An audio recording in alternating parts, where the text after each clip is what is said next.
ka sa isang biro natin sa ating natatanging ang mga buhay.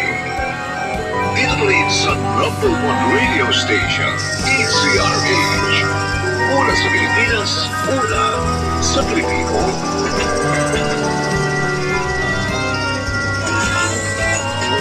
Ano isang paglalatanging ito ng pinapagandang? Ito ang aking buhay.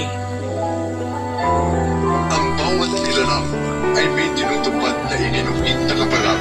Ito dapat lang harapin ng sino man dahil ito ay pagsubok at bahagi ng kanyang buhay. Kaya ang bawat hampas ng araw sa dagat